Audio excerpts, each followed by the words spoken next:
نارا وقودها الناس والحجارة عليها ملائكة غلاظ شداد لا يعصون الله ما أمرهم ويفعلون ما يؤمرون۔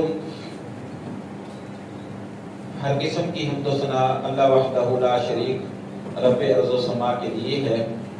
لا تعداد بے شمار درود و سلام جناب محمد رسول اللہ صلی اللہ علیہ وسلم کی ذات اقدس پر۔ حضرات گرامی، جو شریعت، جو دستور حیات، جو نظام زندگی اللہ تعالی نے ہمیں عطا کیا ہے، اس کی بے شمار خوبیوں میں سے ایک خوبی یہ بھی ہے کہ اس کے اندر ہر انسان کے حقوق کو الگ الگ ذکر کر دیا گیا۔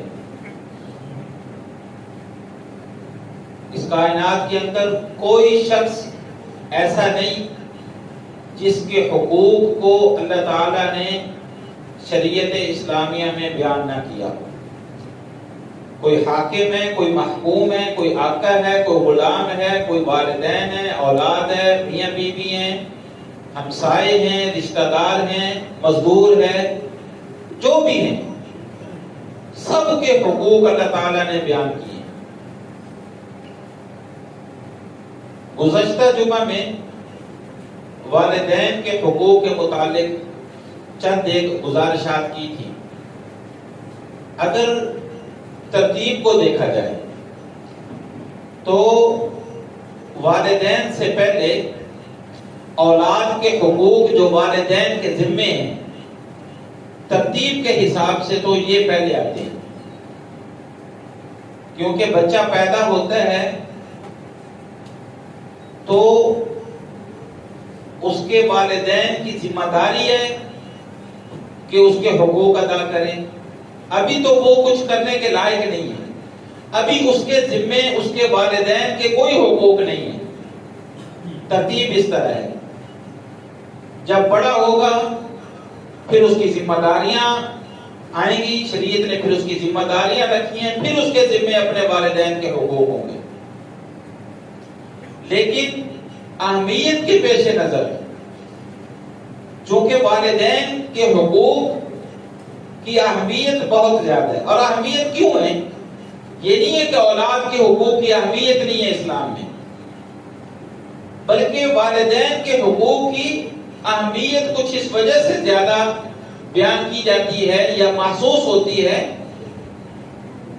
کہ والدین کے حقوق کو پامال زیادہ کیا جاتا ہے۔ آپ یہ فطرت انسانی ہے، جس چیز کی مخالفت زیادہ ہوگی ہمیشہ دفاع بھی اسی کا ہی زیادہ ہوگا۔ مثال کے طور پر آپ کے 4 بچے ہیں، ان میں سے 3 بچے ایکا کر لیتے ہیں، چوتھے کے خلاف ہو جاتے ہیں اور وہ اس کو تنگ کرتے ہیں، مارتے پیٹتے ہیں یا اس کے ساتھ زیادتی کرتے ہیں، تو لا محالہ فطری طور پر والدین کی ہمدردیاں اس مظلوم کے ساتھ ہوں گی، چوتھے بچے کے ساتھ ہوں گی جس کے ساتھ زیادتی ہو رہی ہے۔ اب اس کا یہ مطلب نہیں ہے کہ جو 3 دوسرے ہیں والدین ان سے نفرت کرتے ہیں یا وہ والدین کو پیارے نہیں ہیں۔ یہ تو والدین کو پتا ہوتا ہے نا کہ ساری اولاد برابر ہوتی ہے، اولاد میں سے کوئی بچہ ایسا نہیں جو والدین کو پیارا نہ ہو، لیکن وہ چوتھے کی طرفداری صرف اس لیے کرتے ہیں کہ اس کے حقوق کی پامالی ہو رہی ہے، اس کے ساتھ زیادتی ہو رہی ہے، اور وہ بڑے دین یہ سمجھتے ہیں کہ شاید والدین ہمارے ساتھ فرق کر رہے ہیں، حالانکہ فرق نہیں ہو رہا ہوتا۔ یہ میں نے آپ کو صرف ایک مثال دی ہے، بے شمار مثالیں ہیں اس ضمن میں۔ تو والدین کے حقوق کی اہمیت اس لیے زیادہ بیان کی جاتی ہے کہ ان کے حقوق کی پامالی زیادہ ہوتی ہے، ان کو ادا نہیں کیا جاتا، جبکہ اکثر و بیشتر والدین کی جو ذمہ داریاں ہیں، اولاد کے حقوق ہیں، وہ تقریباً ادا ہوتے ہیں، اس لیے ان کو زیادہ بیان نہیں کیا جاتا، لیکن بیان کرنا چاہیے، والدین کو بھی احساس ذمہ داری ہو کہ ہم نے کیا کرنا ہے۔ سب سے پہلی ذمہ داری جو والدین کی ہے وہ اولاد کا تحفظ ہے، بلکہ اس سے بھی پہلے ذمہ داری جو شریعت نے رکھی ہے، اولاد کے تحفظ سے بھی پہلے جو ذمہ داری ہے وہ یہ ہے کہ نکاح کرتے وقت، شادی کرتے وقت مرد اور عورت دونوں کو ایسا انتخاب کرنا چاہیے اپنے شریک حیات کے لیے کہ دل میں یہ نیت ہو کہ کل کو اللہ تعالیٰ مجھے اولاد عطا کرے، میری بیوی ایسی ہو جو صحیح معنوں میں میری اولاد کی تربیت کر سکے۔ عورت کو یہ سوچنا چاہیے کہ میں کسی ایسے شخص کے ساتھ شادی کروں، کل کو اللہ اس سے مجھے اولاد دے تو اولاد چونکہ اپنے باپ کے نقشے قدم پر چلتی ہے تو میری اولاد نیک بنے۔ سب سے پہلا سٹیپ یہ ہے، نبی کریم صلی اللہ علیہ وسلم نے دونوں مرد اور عورت کے لیے نصیحت فرمائی۔ مرد کے لیے نبی صلی اللہ علیہ وسلم نے فرمایا تنکح المرأة بأربع، عورت 4 اسباب کی بنیاد پر سلیکٹ کیا جاتا ہے، عورت کو 4 وجہ سے عورت کو پسند کیا جاتا ہے، بحسبها ونسبها بحسبها وبمالها وبجمالها وبدینها، اس کا خاندان دیکھا جاتا ہے۔ کوئی آدمی کسی کی پرائرٹی یہ ہوتی ہے کہ میں اعلیٰ خاندان میں شادی کروں، خاندان دیکھتے ہیں لوگ۔ کوئی مال کو دیکھتا ہے، امیر خاندان کی عورت سے شادی کروں، کافی سارا مال لے کر آئے گی۔ کوئی خوبصورتی کو دیکھتا ہے کہ حسین و جمیل عورت ہو، اور کوئی دینداری کو دیکھتا ہے کہ نیک عورت ہو، پڑھی لکھی ہو، دیندار ہو۔ نبی صلی اللہ علیہ وسلم نے فرمایا فاظفر بذات الدین، دینداری کو پسند کرو، کل کو یہ تمہاری اولاد کی سب سے پہلی درسگاہ بنے گی، یہی سے اولاد تربیت پاتی ہے۔ اس لیے نبی صلی اللہ علیہ وسلم نے فرمایا دینداری کو پسند کرو، دیندار عورت آئے گی گھر کا نقشہ بدل جائے گا، اللہ اسے اولاد دے گا تو اولاد کی اچھی تربیت کرے گی۔ ایسی عورت کے بارے میں نبی صلی اللہ علیہ وسلم نے فرمایا کہ نخرے نہیں کرنے چاہیے، مالدار شخص کو نہیں دیکھنا چاہیے، رزق اللہ کے ہاتھ میں ہے۔ آج ہم اپنی بچیوں کا رشتہ کرتے وقت سب سے پہلے یہ دیکھتے ہیں لڑکا کرتا کیا ہے، اس کی کوئی جاب ہے، کوئی بزنس ہے، کوئی ان کی زمینیں ہیں۔ ایسے تو نہیں ہے کہ بچی کو کسی غریب کے گھر میں بھیجتے ہیں، 1-2 وقت کی روٹی بھی نہ ملے، اچھے کپڑے بھی نہ ملے، ہماری تو گھر میں یہ سوچتے ہیں، یہ سوچتے ہیں، ادھر جا کے تو تنگ ہو جائے گی۔ آج ہمارا معیار یہ ہے۔ نبی صلی اللہ علیہ وسلم نے فرمایا اذا رأيتم من ترضون دینہ وخلقہ فانکحوہ، جب کوئی ایسا شخص رشتہ مانگنے کے لیے آئے کہ اس کا دین بھی تمہیں پسند ہے، کہ متقی تو ہے یار، یہ بندہ پڑھا لکھا تو ہے اور دیندار تو ہے اور اچھے اخلاق کا مالک ہے، اس کے معاملات، اس کے اخلاق بھی اچھے ہیں، لیکن غریب ہے۔ نبی صلی اللہ علیہ وسلم نے فرمایا جب اس کا دین تمہیں پسند آ جائے، اس کا اخلاق تمہیں پسند آ جائے، پھر رشتے سے انکار نہ کرو، اس میں خیر ہے۔ یہ سب سے پہلا سٹیپ ہے. اس کے بعد اگلا سٹیپ اللہ سے نیک اولاد کی دعا کرنا.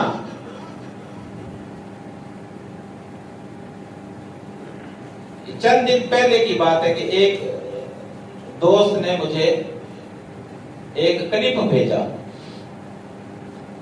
مدینہ کے بہت بڑے عالم ہیں، مدینہ منورہ کے محدث مدینہ کے نام سے مشہور ہیں، شیخ عبدالرزاق البدر. آپ لوگوں نے شاید نام سنا ہوگا.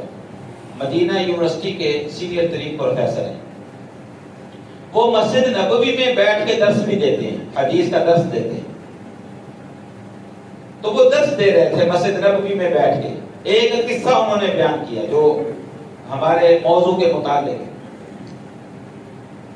درس دیتے دیتے وہ کہتی ہیں کہ ایک قصہ سناتا ہوں آپ کو. ہمارا ایک قریبی عزیز ہے جو پولیس میں بھرتی ہو گیا، شرطہ، اور اتفاقاً اس کی ڈیوٹی حرم شریف میں لگ گئی. حرم میں بھی پولیس والے پھر رہے ہوتے ہیں نا، حاجیوں کے تحفظ کے لیے، خدمت کے لیے. اور حرم میں بھی اس کی قسمت دیکھے ڈیوٹی کہاں لگی؟ حجر اسود پر. وہ جو بیت اللہ کا غلاف پکڑ کے ایک پولیس والا کھڑا ہوتا ہے نگرانی کے لیے، لوگوں کو ڈسپلن بنانے کے لیے، وہاں اس کی ڈیوٹی لگ گئی. 8 گھنٹے کی ڈیوٹی تھی یا 4 گھنٹے کی، جتنی بھی ڈیوٹی تھی، وہاں وہ اپنی ڈیوٹی دے رہا تھا. اچانک اس کے کانوں میں آواز پڑی. ایک آدمی بیت اللہ کی چوکھٹ کے پاس کھڑا ہو کر ہاتھ اٹھا کے دعا کر رہا ہے،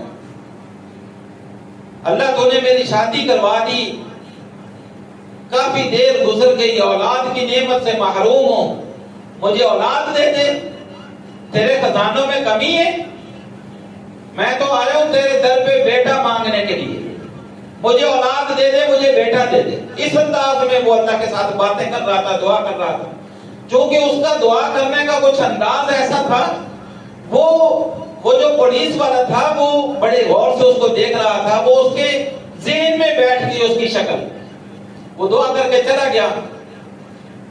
وقت بیت گیا، کچھ سال گزرے. اس شرطے کی، اس پولیس والے کی ڈیوٹی اسی جگہ لگی کھڑی ہے.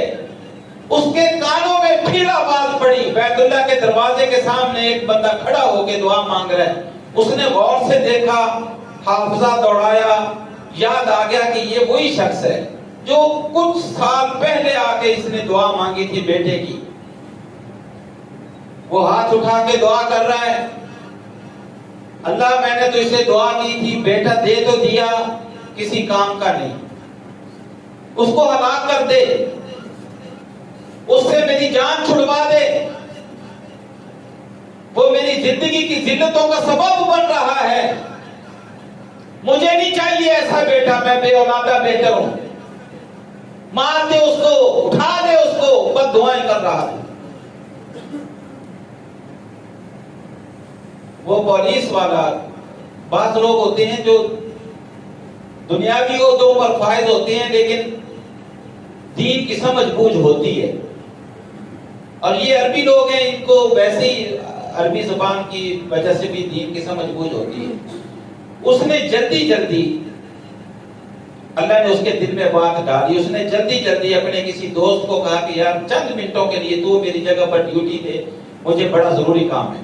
کسی اور وہاں کو بندے کو کھڑا کیا اور جا کر اس کو بازو سے پکڑا، کھینچ کے لے گیا. تو اس نے کہا تو ظالم شخص ہے.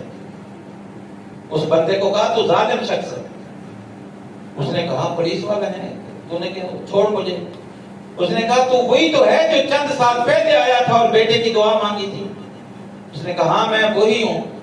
اس نے کہا تو نے تب بھی ظلم کیا اپنے آپ پر، آج بھی تو اپنے آپ پر ظلم کر رہا ہے. تب بھی تیرا دعا کرنے کا طریقہ ٹھیک نہیں تھا. تو نے اللہ سے بیٹا مانگا.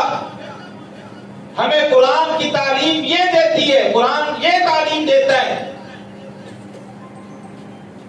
کہ ابراہیم علیہ السلام نے بڑھاپے میں اللہ سے بیٹا مانگا تو کہا ربی ہب لی من الصالحین، اللہ اولاد دے تو نیک اولاد دے. دعا کرنے کا بھی طریقہ ہوتا ہے، اللہ مجھے نیک اولاد دے. تب صرف بیٹا مانگا، نیک اولاد نہیں مانگی. اگر اس کی تربیت اچھی نہ ہو سکی، اگر وہ شیطان کے ہتھے چڑھ چکا ہے، بجائے اس کے تو اللہ کے در پہ آ کے اس کی ہدایت کی دعا مانگتا، اس کی اصلاح کی دعا مانگتا، تو اس کی ہلاکت کی دعائیں کر رہا ہے ظالم. چلا میرے ساتھ. اس نے اس کو پکڑا، اس کو لے گیا بیت اللہ کے دروازے کے سامنے، اس کو دعا کرنے کا طریقہ سکھایا. اس نے کہا اپنے بیٹے کے لیے ہدایت کی دعا مانگ. والدین کی دعائیں اللہ رد نہیں کرتا. اس کو احساس ہوا، اس نے رو رو کے اللہ سے معافیاں مانگی، اللہ سے ہدایت کی دعا مانگی کہ اللہ میرے بیٹے کو نیک بنا دے، میرے بیٹے کو ہدایت دے دے، فرما بردار بنا دے. دعا کر کے چلا گیا. وہ بندہ اپنی ڈیوٹی پر آ گیا. صرف 1 سال گزرا. اگلے سال پھر وہی بندہ، اتفاقات بعض اوقات ہوتے ہیں، وہی پولیس والا اپنی ڈیوٹی پر کھڑا، وہی بندہ اپنے 15 16 18 سال کے بیٹے کو لے کے دونوں نے احرام باندھا ہوا اللہ کا شکر ادا کر رہے ہیں، دعا مانگ رہے ہیں. اللہ میں پچھلے سال آیا تھا، تو نے میرے لیے دعا کی تھی. اس بندے کو نہیں پتا کہ یہ پولیس والا پھر میری باتیں سن رہا ہے. میں نے تیرے سامنے دعا کی تھی، اللہ تو نے میرے بیٹے کو ہدایت دے دی، اس کو دین کا عالم بنا دے. اور ساتھ ساتھ اس پولیس والے کے لیے بھی دعائیں کر رہا ہے، اللہ اس کو بھی نیک اولاد دے دے، اللہ اس کو بھی خیر و برکتوں سے نواز دے جس نے میری رہنمائی کر دی.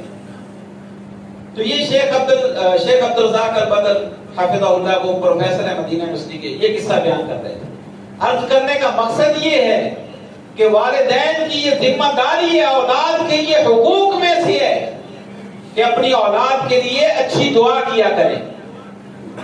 اور اگر آپ اولاد کا سکون چاہتے ہیں، اولاد کا سکون چاہتے ہیں، قرآن نے ایک دعا سکھائی ہے، اپنی دعا کو وہ وظیفہ بنا لیں. ربنا هب لنا من ازواجنا وذرياتنا قرة اعین وجعلنا للمتقین اماما. اللہ بیویوں سے، اولاد سے ہماری آنکھیں ٹھنڈی کر دے. اللہ سے دعا کرے، اللہ دعا کو رد نہیں کرتا. اور اس کے بعد پھر اولاد کا تحفظ، دعا کر لی. سب سے بڑی بیماری دور جاہلیت میں بھی تھی، آج بھی ہے، یہ جو منصوبہ بندی کے چکر ہے. اولاد نہیں ہونے دینی، اباشر کروا دینا ہے، حمل رکوا دینا ہے، اسقاط کروا دینا ہے، 100 طریقے ہیں. اللہ رب العزت نے فرمایا وَلَا تَقْتُلُوا أَوْلَادَكُمْ مِنْ خَشْيَةِ إِمْلَاقٍ. فقیری اور غریبی کے ڈر سے اپنی اولاد کو قتل نہ کرو. رزق تو اللہ کے ہاتھ میں ہے، ہر بندہ اپنے نصیب کا رزق لے کر آتا ہے. کیا پتہ آپ کی اولاد کے نصیب میں رزق زیادہ لکھا ہو اور آپ کے دن بدل جائیں. تو بہرحال یہ طریقہ اسلام کے اندر حرام ہے. ایک آدمی آیا، اس نے کہا اللہ کے رسول میری ایک لونڈی ہے، میں اس سے اولاد نہیں چاہتا، تو کیا میں عزل کر لیا کروں؟ نبی صلی اللہ علیہ وسلم نے فرمایا تو جو مرضی کر لے، جس کو اللہ نے پیدا کرنا ہے وہ آ کے رہے گا، تیرے روکنے سے کوئی نہیں روک سکتا. تو پھر خواہ مخواہ کیوں ان چکروں میں پڑتے ہیں؟ جو آئے گا وہ اپنا رزق لے کر آئے گا. اس لیے اولاد کو قتل نہیں کرنا.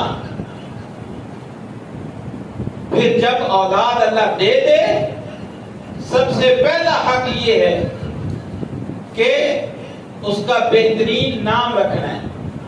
نبی صلی اللہ علیہ وسلم نے فرمایا اپنی اولاد کا بہترین نام رکھا کرو. نام کا زندگی کے اوپر اثر پڑتا ہے. ایسے ہی فیشن میں آ کے نئے نئے نام نکال لیتے ہیں، پتہ ہی نہیں ان کا معنی کیا ہے. پیارا سا نام رکھیں اپنی اولاد کا، پھر ان کا عقیقہ کریں. جو باقی لوازمات ہے وہ ہماری ذمہ داری ہے، ان کو ادا کریں. اور اس کے بعد سب سے اہم ترین حق اہم ترین ذمہ داری جو والدین کی ہے وہ ہے اولاد کی اچھی تربیت، اولاد کی تعلیم، ان کو اچھی تعلیم دلوانا، اچھی تربیت کرنا، یہ ہماری ذمہ داری ہے۔ اللہ نے ہمیں موقع دیا ہے، آگے ہماری مرضی، ہم ان کو دین کی تعلیم دلوائیں، اچھی تعلیم سے آراستہ کریں، یا ان کو ڈانس سکھا دیں۔ چھوٹے چھوٹے بچے ڈانس بھی سیکھتے ہیں، اولاد بڑے والدین بڑے فخر سے کہتے ہیں کہ ہمارا بچہ بڑا اچھا ڈانس کر لیتا ہے، بڑے اچھے گانے گا لیتا ہے۔ قرآن مجید میں اللہ رب العزت نے فرمایا قوا انفسکم واہلیکم نارا، اپنے آپ کو اور اپنی اولاد کو، اپنے گھر والوں کو جہنم کی آگ سے بچاؤ۔ نبی صلی اللہ علیہ وسلم نے فرمایا اذا مات الانسان انقطع عمله الا بثلاث، جب انسان مر جاتا ہے اس کا عمل منقطع ہو جاتا ہے سوائے تین چیزوں کے۔ تین کام ایسے ہیں جو فوت ہونے کے بعد بھی جاری رہتے ہیں، سلسلہ جاری رہتا ہے، اور وہ کیا ہے؟ صدقۃ جاریہ وعلم ينتفع به وولد صالح يدعو له، کوئی صدقہ جاریہ کر گیا، کسی کو علم پڑھا گیا، قرآن کی تعلیم دے گیا، حدیث کی تعلیم دے گیا، اور نیک اولاد جو اس کے لیے دعا کرے۔ آج میں اور آپ ذرا تھوڑی دیر تنہائی میں بیٹھ کے دیکھ لیں کہ زندگی موت اللہ کے ہاتھ میں ہے، مرنا ہر کسی نے۔ اگر آج مجھے موت آ جائے، میرے بیٹے کو جنازے کی دعائیں آتی ہیں یا نہیں آتی؟ اس کو نماز آتی ہے یا نہیں آتی؟ وہ مسجد میں جاتا ہے نہیں جاتا؟ قرآن کی تلاوت کر سکتا ہے نہیں کر سکتا؟ میرے مرنے کے بعد وہ کیا کرے گا؟ بس ہم یہی سکھاتے ہیں کہ دیگیں چڑھا دینا، قرخانی کروا دینا، تیجا ساتہ کروا دینا۔ اور میرے بھائی یاد رکھیے، یہ قرخانیاں، یہ ضمناً بات آ گئی ہے تو یہ بات سمجھ لیجئے، یہ قرخانیاں، یہ قرآن خانیاں، یہ تیجے ساتے 40 میں، یہ ساری رسمیں ہیں، اور اپنے پیٹ پالنے کے لیے ہم نے بنائی ہیں۔ میں مولوی ہوں، میں اس بات کا اعتراف کر رہا ہوں، یہ ہم نے بنائی ہیں۔ شریعت میں، قرآن اور حدیث میں، چلے آپ فقہ کی بات کرنے، فقہ میں اس چیز کا کوئی تصور نہیں ہے جو مردوں کو بخشوانے کے لیے ہم نے کام شروع کیے ہوئے ہیں۔ ایثار ثواب کا منکر کوئی نہیں، لیکن یہ طریقہ ایثار ثواب کا، یہ ساری کی ساری حرام چیزیں، رسمیں، بدعات اور خرافات ہیں۔ میت کو کوئی فائدہ نہیں اس کا۔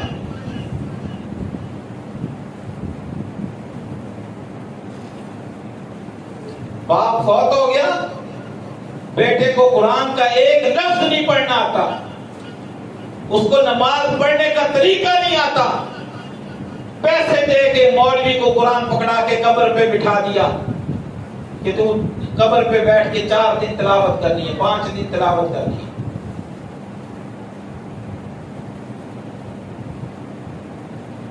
وہ باپ اللہ کو کیا جواب دے گا جو کرائے کا مولوی بیٹھا قرآن پڑھ رہا ہے اور اس کا بیٹا، اس کو کوئی پتہ نہیں ہے۔ اتنی تعلیم تو بچوں کو دے دے نا کہ ہمارے مرنے کے بعد اللہ کے سامنے ہاتھ اٹھا کے ہماری مغفرت کی دعا تو کر سکے۔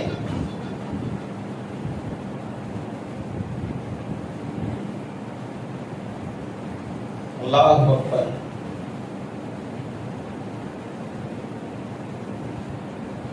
میرے بھائی، آپ عصری علوم بچوں کو پڑھائیں، ڈاکٹر بنائیں، انجینئر بنائیں، پروفیسر بنائیں، جو بھی بنائیں، کوئی اس چیز کا انکار نہیں کرتا اور نہ اس چیز کا انکار ہے. یہ آج وقت کی ضرورت ہے. جدید علوم کو حاصل کرنا ترقی کے لیے اپنی اپنی سوچ ہے نا. ایک بندہ صرف جدید علوم کو، سائنسی علوم کو اس نیت سے پڑھ لے کہ میں ترقی کروں گا، میں ان علوم کے ذریعے مسلمانوں کی فلاح و بہبود کروں گا، یہ بھی اس کے لیے اجر بن جائے گا. لیکن اس کے ساتھ ساتھ اپنے بچوں کو دینی تعلیم سے آراستہ ضرور کیجیے، دینی تعلیم سے محروم نہ کیجیے. اور مزے کی بات یہ ہے کہ وہ سائنسی علوم، دنیاوی علوم بھاری بھرکم فیسیں پے کر کے ہم اپنے بچوں کو دلواتے ہیں اور دینی علوم فری میں مل رہے، مفت میں. صبح و شام مسجد میں بھیج دیں، قاری صاحب فری میں آپ کے بچوں کو قرآن پڑھائیں گے، فری میں آپ کے بچوں کو دعائیں سکھائیں گے. ایک وقت مقرر ہے، اس وقت پر آپ اپنے بچے کو بھیج دیں، قرآن کا ترجمہ فری میں پڑھ لے گا، حدیث کا ترجمہ فری میں پڑھ لے گا. کم از کم اتنی تعلیم تو بچوں کو دیں نا کہ حلال اور حرام کی تمیز ہو، اچھے برے کی تمیز ہو، جائز ناجائز کا فرق جان سکیں اور ہمارے مرنے کے بعد ہمارے لیے ہاتھ اٹھا کے دعا تو کر سکیں، ہمارا جنازہ تو پڑھا سکیں. تو یہ تربیت ہماری ذمہ داری ہے اور اولاد کا حق ہے.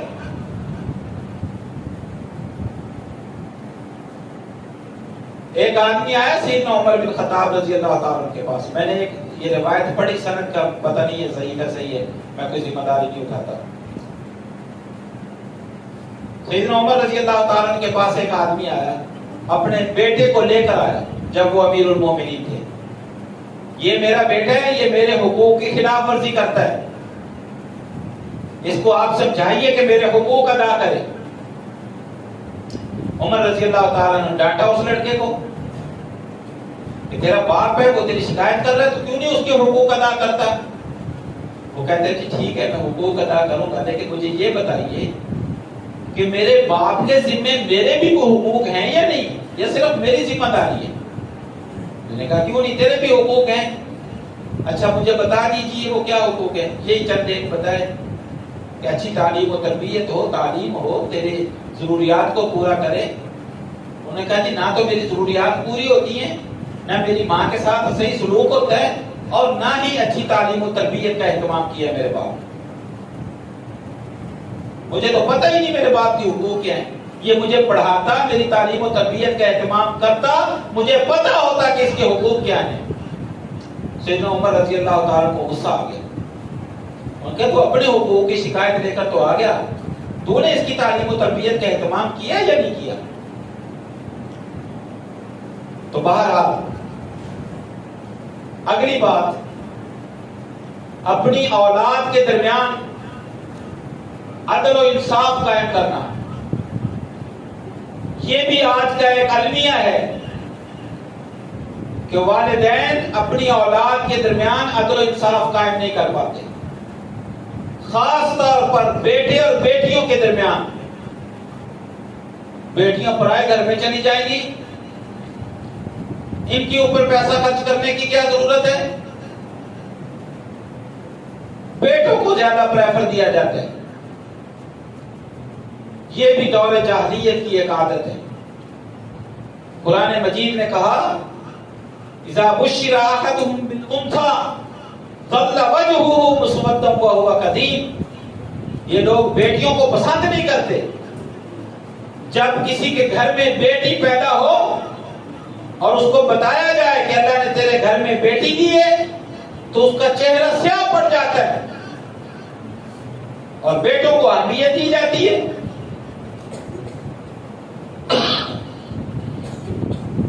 ہم میں سے، میں باقی لوگوں کی بات نہیں کرتا، جو دین کی سمجھ بوجھ رکھنے والے لوگ ہیں ان کی بات کر رہا ہوں. کتنے لوگ ہیں جو اپنی بہنوں کو، اپنی بیٹیوں کو وراثت کا پورا پورا حصہ دیتے ہیں. ہم بیٹیوں کو وراثت سے محروم کرتے تھے، اس لیے کہ ان کو جہیز دے دیا تھا، ان کو فلاں موقع پہ اتنا دے دیا تھا، اتنا دے دیا تھا، اتنا دے دیا تھا، بس رسم و رواج پورے کرنے ہیں، شریعت کا عمل پورا نہیں کرنا۔ حضرت نعمان بن بشیر رضی اللہ تعالی عنہ نبی صلی اللہ علیہ وسلم کے پاس آئے، ساتھ ایک بیٹا تھا، آگے عرض کیا اللہ کے رسول، میں نے اپنے اس بیٹے کو ایک غلام تحفے میں دیا ہے اور میں آپ کو گواہ بنانے کے لیے آیا۔ اصل میں ان کے 10 بیٹے تھے، بیویوں کی تعداد زیادہ تھی، کچھ اولاد کسی بیوی سے، کچھ اولاد کسی بیوی سے۔ وہ عورت کو لگتا ہے کوئی ڈاڈی ہوگی، بعض اوقات ایسے ہوتا ہے گھروں میں، اس نے اپنے شوہر کو مجبور کیا کہ اس میرے وہ بیٹا اس کے وطن سے تھا، اس کو ایک غلام ہبہ کر دو، تحفے میں دے دو۔ اس نے کہا چلو دے دیتا ہوں، اس بیوی کی بات مانتی، اس کی ماں کی بات مانتی۔ اس نے کہا نہیں ایسے نہیں، جائیں اللہ کے رسول صلی اللہ علیہ وسلم کے پاس، ان کو گواہ بنائیں۔ وہ اپنے بیٹے کو لے کر رسول اللہ صلی اللہ علیہ وسلم کے پاس آ گئے۔ اللہ کے رسول، میں نے اپنے اس بیٹے کو ایک غلام تحفے میں دیا ہے اور آپ کو گواہ بنانے کے لیے آ گیا۔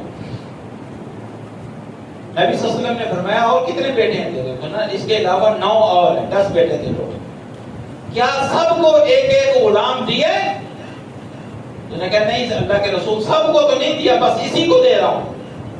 آپ صلی اللہ علیہ وسلم نے فرمایا ایک تو ظلم کر رہا ہے اور دوسرا اس ظلم کے اوپر گواہ مجھے بنا رہا ہے، ایسا نہیں پھر ہونے دوں گا، یا تو سب کو دو یا پھر اس کا بھی واپس کرو۔ اولاد کے درمیان عدل کرنا، مساوات کرنا۔ اور یہاں ضمناً ایک اور بات یاد آ گئی مجھے، پچھلے دنوں ایک آدمی مسئلہ پوچھنے کے لیے آیا، اس نے کہا کہ جمعے کے دوران مولوی صاحب نے مسئلہ کیا ہے کہ اولاد کے درمیان عدل کرنا ہے، مساوات کرنی ہے، پنجابی میں کہتے ہیں ود گھٹ نہیں دینا کسی کو، برابر برابر دینا ہے۔ تو میں تو پریشان ہو گیا ہوں، میں کہا پریشانی کیا ہے اس میں؟ کہنے لگا جی ایک میرا بیٹا یونیورسٹی میں پڑھتا ہے، ایک بیٹا ابھی سکول میں پڑھتا ہے، یونیورسٹی والے کی فیسیں زیادہ، اس کے اخراجات زیادہ، اس کے وہ سارے ایکسپنسز زیادہ، اس کو زیادہ دینا پڑتا ہے۔ اب جو سکول میں پڑھتا ہے یہ تو بچہ ہے، اس کی تو تعلیمی اخراجات بالکل محدود ہیں، اب یہ تو فرق ہو گیا، وہ منتھلی 50,000 لے جاتا ہے، یہ 5,000 دیتا ہے، پھر میں کدھر جاؤں؟ برابر کرتا ہوں تو یہ 45,000 کا کیا کرے گا؟ ضائع ہو جائے گا۔ اس کو 5,000 پر رکھاتا ہوں تو اس کی تعلیم رہ جائے گی۔ تو بیچارہ پریشان تھا، حالانکہ یہ عدل کے خلاف نہیں ہے بات، یہ بات سمجھ لیں ذرا، بچوں کی ضروریات کے مطابق کسی کو زیادہ دیا جائے، کسی کو تھوڑا دیا جائے، ضروریات کے مطابق، یہ عدل کے خلاف نہیں ہے۔ آپ تھوڑا سا اپنے ضمیر کو، اپنے ذہن کو جوڑیں، عدل یہ ہوتا ہے، عدل کے خلاف یہ ہوتا ہے بچے برابر ہیں، شادی شدہ ہیں یا اپنے اپنے گھر والے ہیں، اپنے بزنس کا بٹوارا کرنا ہے یا اپنی زمین بچوں کو دینی ہے، کسی کو زیادہ دے دی، کسی کو تھوڑی دے دی، کسی کو اچھی دکان میں بٹھا دیا، کسی کو ردی دکان میں بٹھا دیا، یہ ہوتا ہے ظلم۔ ان کی ضروریات کے مطابق آپ کے زیر کفالت ہیں بچے، ضروریات کے مطابق خرچہ ان کی ضروریات آگے پیچھے ہو جائیں، یہ عدل کے خلاف نہیں ہے۔ کل کو پھر نہ کوئی بندہ کھڑا ہو جائے جی مولوی نے عدل کا مسئلہ کی تھا۔ تو بچوں کے درمیان عدل کرنا، بیٹے اور بیٹیوں کے درمیان عدل کرنا، اور پھر جب بچی یا بچہ جوان ہو جائے ان کی شادیاں کر دینا۔